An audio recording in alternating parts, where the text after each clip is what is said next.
Hey, what's up guys, welcome back to another Clash Royale video. Thank you so much for joining in. Today we have another new deck, the Bandit Musketeer deck, which is really nice. We have the Bandit as a big win condition who is going to do dash damage, which is really nice. We also have the Musketeer to do damage to any troop that's actually coming towards our way. We have the Dark Goblin who is really nice. Again, he is going to make sure that he's actually going to do at least 2-3 slams on that tower, 2-3 dots on that tower, which is really nice again. So we have the 5 Spirit who is going to do air splash to most of the troops.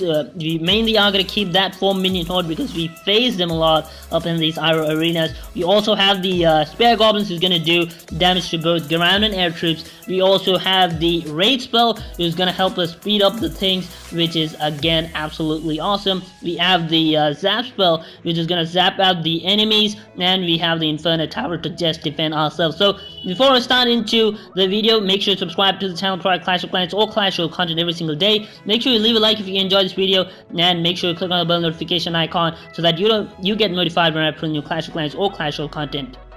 Here is the first replay, and we have the Dark Goblin. We're going to take that into consideration and drop it down in the very right corner, in the bottom corner, and just proceed from there on. So we're going to drop in the Dark Goblin. The opponent unfortunately has the lock to take that down, so we're not going to consider that because we don't know what the opponent actually has. So we're going to drop in the Musketeer up after that. The log actually did take that down pretty much in one shot. So we are going to be putting in the spare goblins, and then we're going to put in the bandit over here. So the opponent is going to put in the skeleton army. We're going to zap it, and by the time the zap has been placed on the ground, the bandit actually died without actually letting us do the dash ability on that executioner. So we are going to be putting in the fire sprays right after the baby dragon is locked onto the tower, because if it doesn't, it's actually going to do damage to that the fire spirits, and it's going to go down. So we don't want that. Again, we have the Dark Goblin over here. See the amount of damage it's going to do. By the time the opponent actually drops in the log,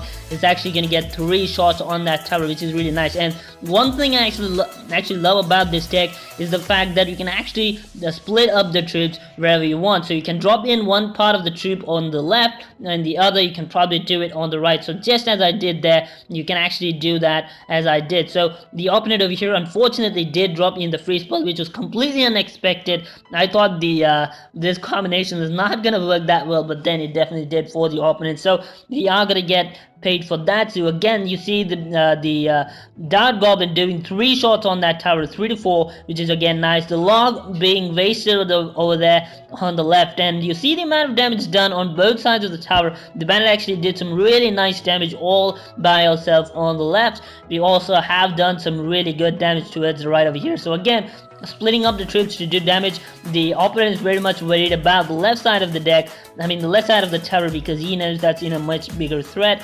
Really nice game over there. So again, 2x elixir at this point, and the fact that that this deck really requires less elixir, we're actually going to use that into consideration and drop as many troops as possible. So the opponent is pushing up from the left. The Dark Goblin is doing some damage over there towards the left. You see the bandit over here is going to dash out and take that down. So we are going to be putting in the Inferno Tower, but before I actually do that, the Hog Rider is actually down, which is really nice.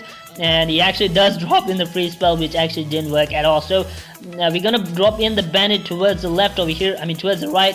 And again, the fire spirits did some really nice damage over there towards the left, and the bandit again is not gonna get that dash ability done on that tower. So 479 hit points still remaining, while the spare goblins actually did some damage over there. So we're gonna zap it down the tower over there. We actually did take that tower down. We're gonna put in the bandit towards here, and the musketeer is locked on to the tower, which is again gonna help us take that tower down. So we get the first victory out with this deck. It's really simple and easy. Here is the second one, and again, pretty much the same strategy as before, but this time we're not going to split up the troops. We're just going to go in the same way. This is something which not a lot of decks have within them. You cannot actually split up the troops, and you cannot actually do a lot of damage. Again, this time the bandit over here does damage to our tower. The wizard couldn't unfortunately do any damage to our bandit, and again, the bandit is going to do dash damage to that tower along with the Dark Goblin doing damage to that tower. So much damage dealt over here by the opponent. 707 more to take for us, while the opponent has to take 2255, and we are again gonna put in the spare goblins and then again continue the attack. So the opponent is gonna put in the witch. We're gonna zap up the witch over here, and that's gonna help us take down the witch, and I unfortunately dropped down the bandit, which is not gonna let us do any damage to that Pekka. We are again gonna drop in the fire spirits over here, make sure that the bandit is switching over towards our left, and we are pretty much good to go at this point. We are doing some really cool damage, again some damage dealt on that tower. The wizard is gonna come in, and we're just gonna wait for the wizard to come.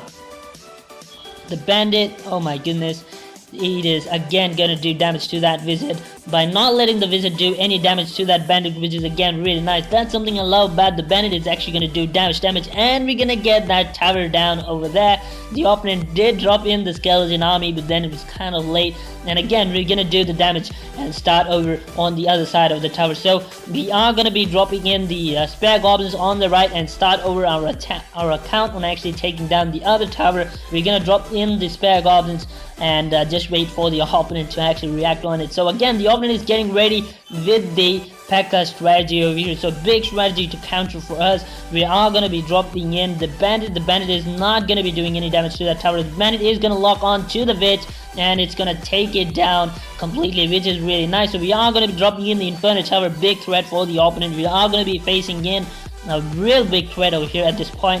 So definitely we are going to be taking up over here because we have a lot of counters for most of these cards. The bandit is doing some damage over here. We're going to drop in the spare goblins. The spare goblins are going to do damage to that tower. The Pekka is all over roaming the place, which is really bad. And that was pretty unfortunate for the opponent. He has one last push to do before the time runs out. He has 20 more seconds. Pekka coming in again. We have the Inferno up in rotation. We are going to be dropping in the bandit. Towards the left, the bandit is going to do dash damage to the skeleton, which is pretty much not required. But the Pekka is down. The big threat is out of the way. The wizard has to go through the Inferno Tower in order to take that tower. So pretty much a real tough battle for the opponent over here. We did not let him do any damage to the tower at all. And that's how this deck is used. Well, we saw the last replay, we definitely did have a lot of counters. We did not use rage at all in this deck, but that is really helpful when you actually want to speed up the things. In the last few seconds, we actually can spare up some elixir for the rage spell. Is going to help you a lot. And again, the opponent did drop in a big strategy up in our way, but then we actually did counter that because we have a lot of counters for pretty much all the tanks. We have these three cool guys along with this big one is actually going to lock onto that tank and take it down without any problem. So yeah, you guys, thank you so much for watching till the very end. Make sure you use this. It is again a really nice deck. Hopefully you enjoy, and thank you so much for watching till the very end. I'm Ayrus, and I'll be seeing you next time. Until then, goodbye.